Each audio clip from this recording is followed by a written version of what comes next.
I remember it like it was yesterday. The air felt thick, heavy with unspoken words. I was sitting in a producer's office, my hands clasped so tightly in my lap they were turning white. I had poured my entire soul into my work as a young news anchor in Baltimore. I thought I was doing what I was meant to do, but the words that came next shattered that belief into a million tiny pieces. "You're too emotional," he said. "You're not right for the news." I was being fired, or, as they put it, removed from the anchor chair. In that moment, the floor felt like it had dropped out from under me. It was a public failure, a professional rejection that cut deep into the heart of who I thought I was. That drive home was one of the longest of my life.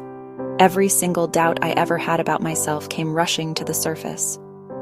Maybe I wasn't good enough.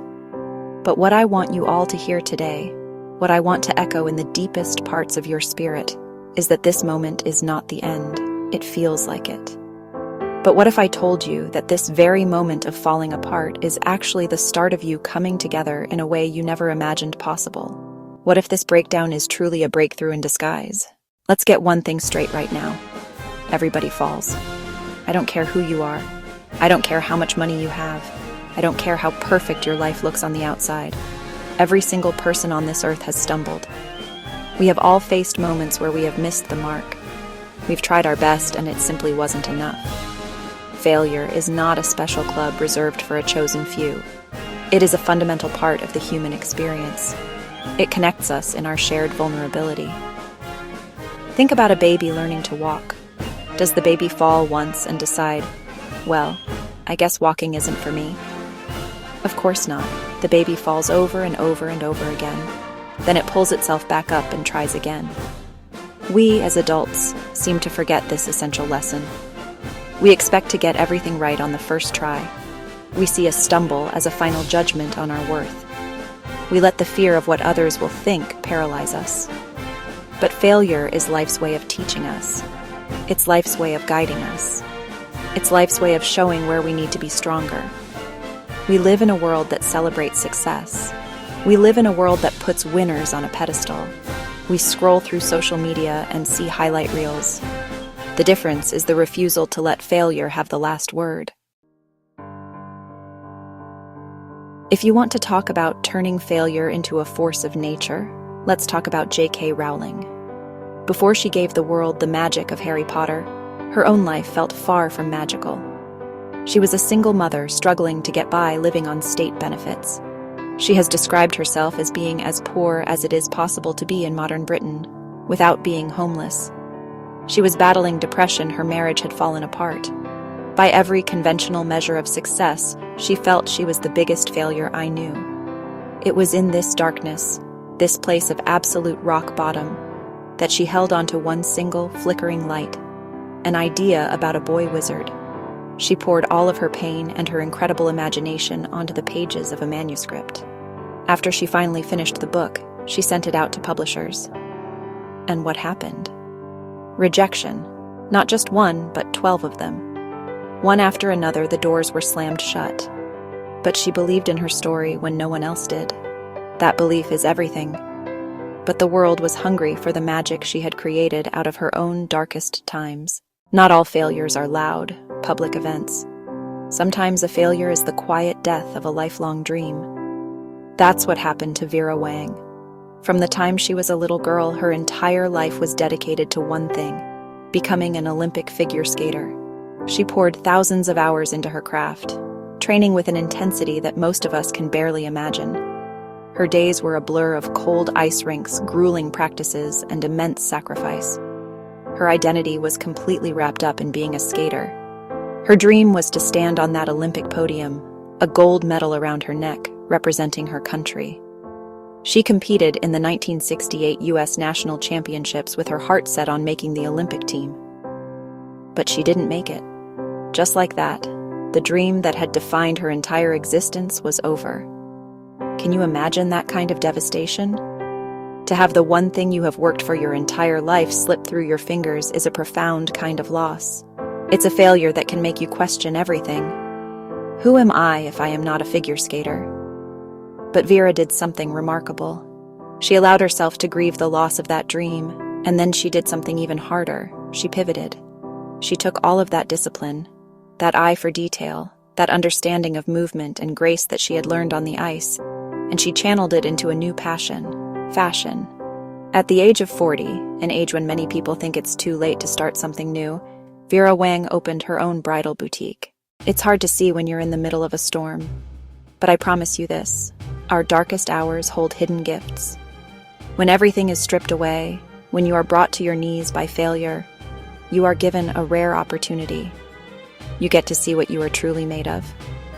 It is in these moments of struggle that you discover a strength you never knew you had. You find a resilience deep within your soul that was always there, waiting for a chance to show itself.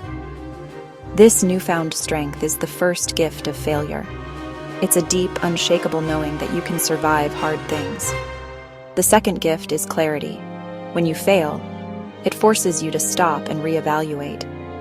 It makes you ask the hard questions. Is this what I really want?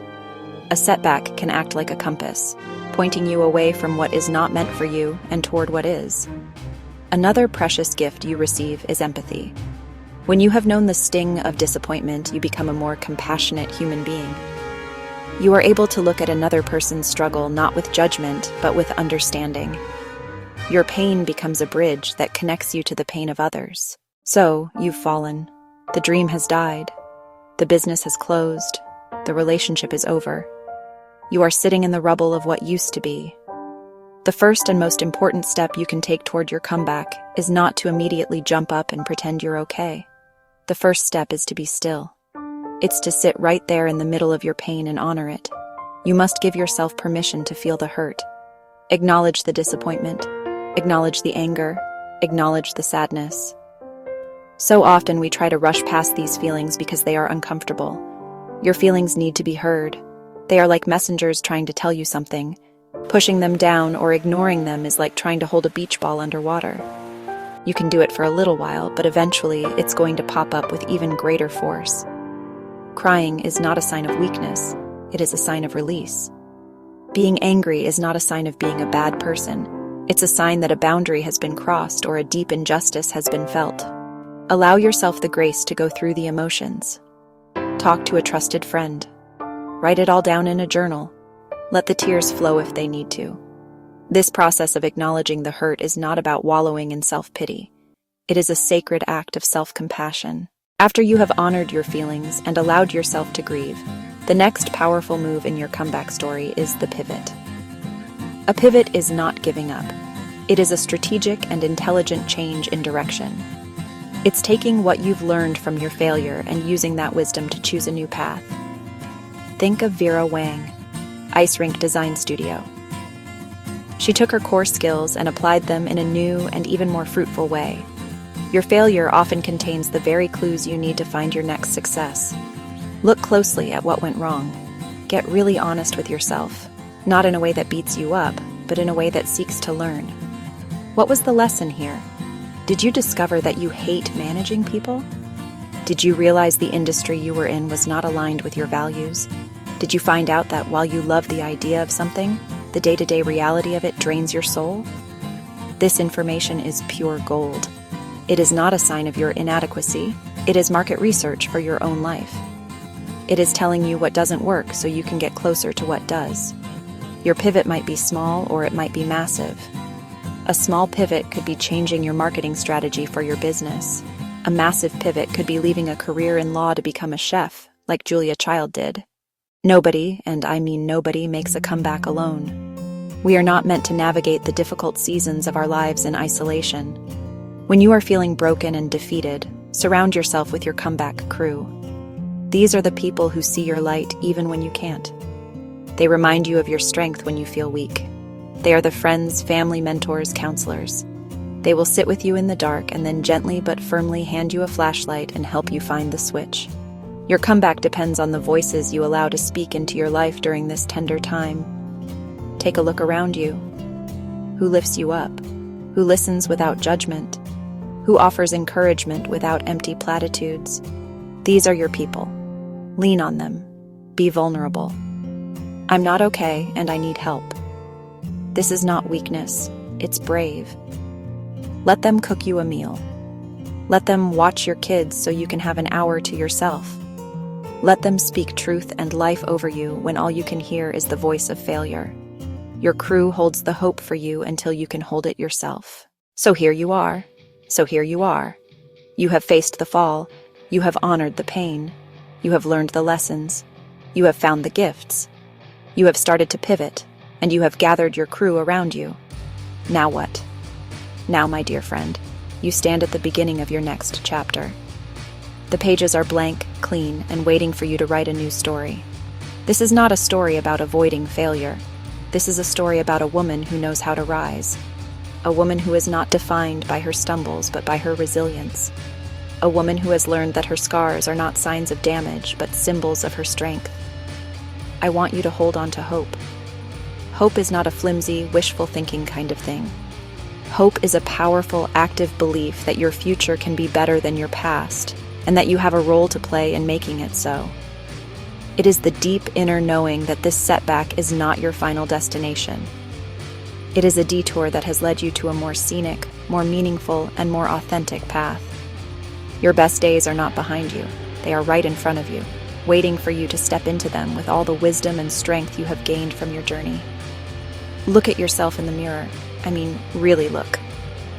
Don't see the failure, see the fighter. Your new beginning is now. Go live it.